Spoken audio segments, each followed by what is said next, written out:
Hello, my name is Cannon Cash, and you're watching Survive to the Finish. Today's episode will be about survival myth versus fact. Stay tuned. Welcome back. Like I said, today's episode will be on bushcraft, survival, wilderness survival, myth versus fact.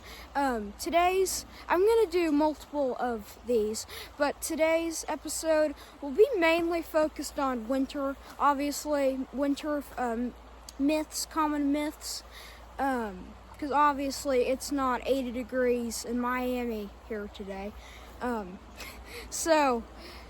Yeah, let's get right into it. So, first of all, eating snow. So, obviously, there's tons of snow around me right now.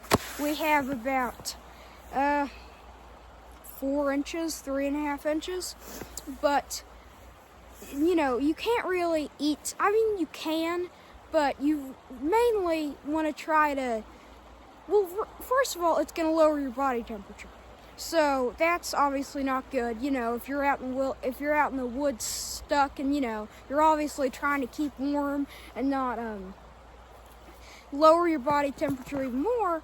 But it's also about you can get a whole water bottle of snow, and you may think, oh, I'm going to get that much water. Well, really, you're going to get about that, maybe.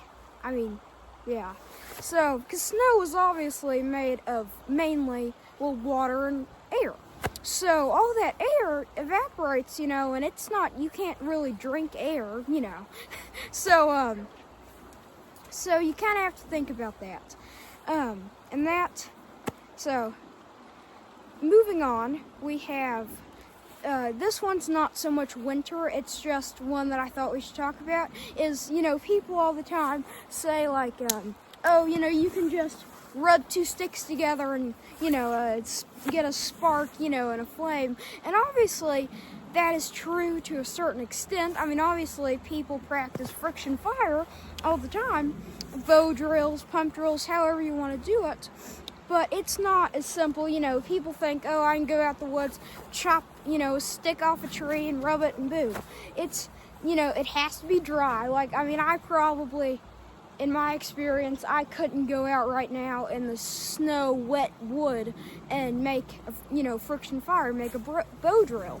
I can barely do it when it's completely dry. And, you have to get that ember. You have to blow it in, put it in a nice, dry, airy tinder bundle and blow it in the flame. It's a pretty big ordeal.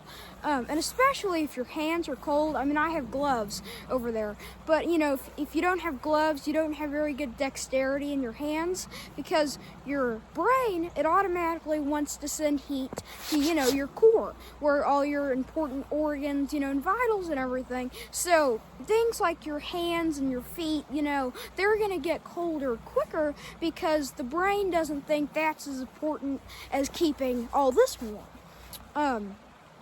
So whenever, of course, these don't have as much, heat and blood in them, and, hands and toes and feet, you can't move them, they're not as malleable, I guess you could say. So yeah, and then it's not a, great idea just to rely on that. Obviously I have a fire kit, so I have redundancies,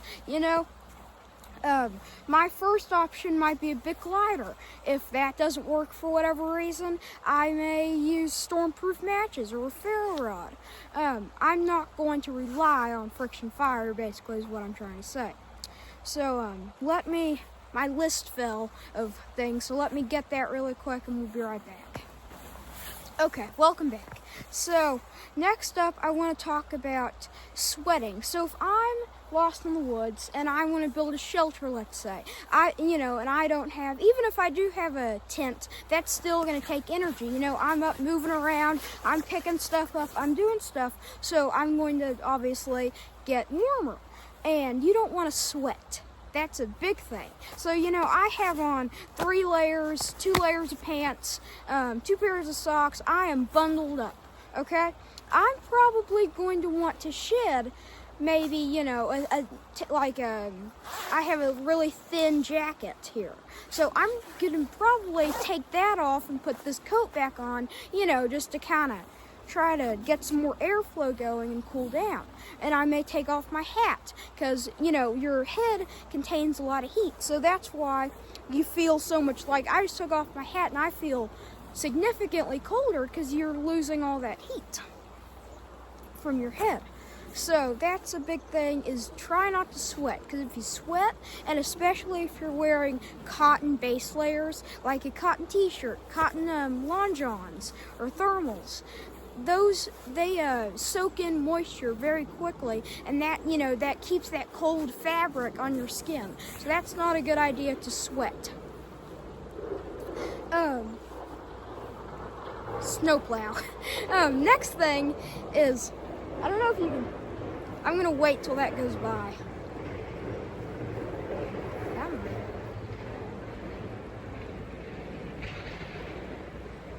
Okay, he must be driving about 10 miles an hour.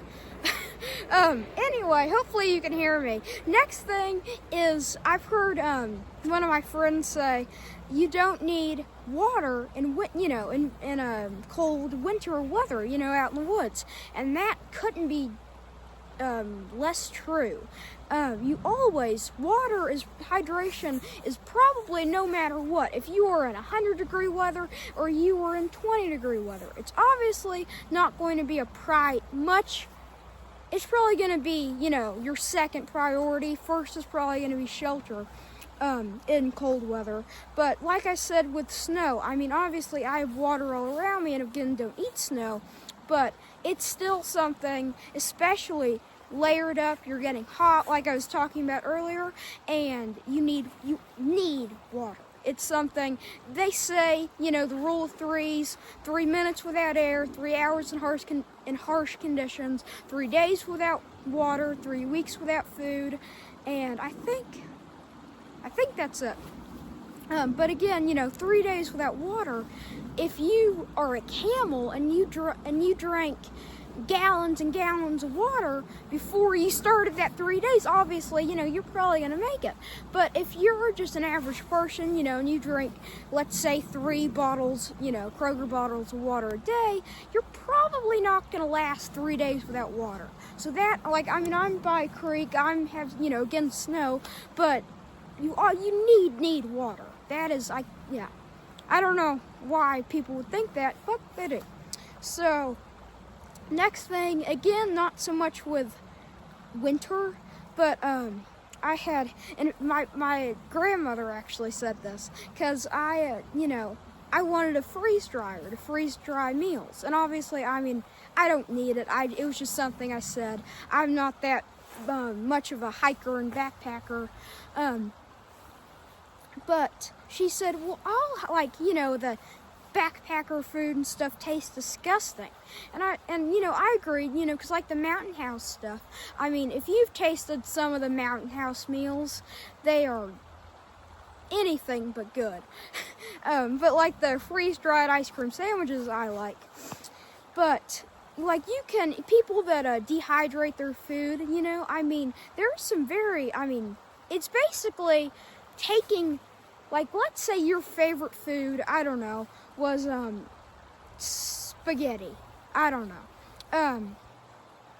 That's not a very, I don't know. You know, just say, take whatever your favorite food is. You can, I mean, obviously just take, you know, spaghetti, and it's pretty much already dehydrated. I mean, you know, just buy it.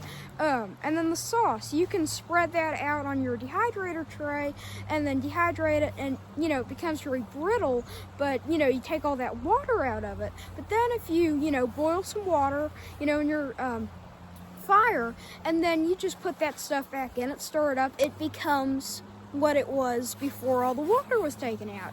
It really doesn't change the taste, if that makes any sense. And plus it lasts forever, you know, freeze-dried meals. That is, I think, all I had written down for today. So thanks again for watching. Please like, share, and subscribe, and comment down below. That really helps out, and I will see you all in the next one. I'm gonna go warm up. I'm freezing.